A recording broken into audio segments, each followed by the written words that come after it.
यवतमाळ जिल्ह्यात नागपुरी खर्याचा प्रकोप दिवसेंदिवस वाढत आहे। गुटखा आणि तंबाखूजन्य पदार्थांवर बंदी असतानाही खुलेआम विक्री सुरू असल्याने नागरिकांमध्ये संताप व्यक्त होत आहे।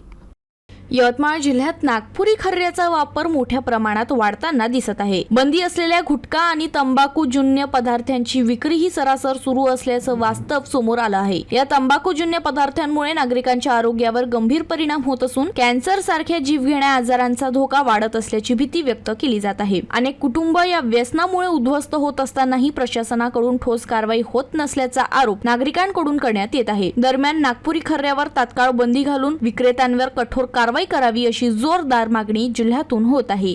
यवतमाळ जिल्ह्यामध्ये नेमका गुटखा कुठून येत आहे या प्रशासन जबाबदार आहे।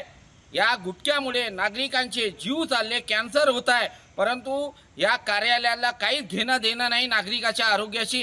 हे आमचे जनतेचे आरोप आहे आणि यामध्ये कॅन्सरचे पेशंट वाढत चालले, पण गुटखा बंद व्हायचं नाव घेत नाही आहे। काहून का या कार्यालयाला पॉकेट मिळत आहे, त्यामुळे हे कार्यालय गप्प आहे आणि पालकमंत्री याच्यावर काही करत नाही आहे आणि जिल्हा अधिकारी याच्यावर दुर्लक्ष करत आहे। त्वरित या विभागाची चौकशी करण्यात यावी आणि यवतमाळ जिल्ह्याच्या नागरिकाला न्याय देण्यात यावी ही आमची यवतमाळ जनतेकरांची विनंती आहे।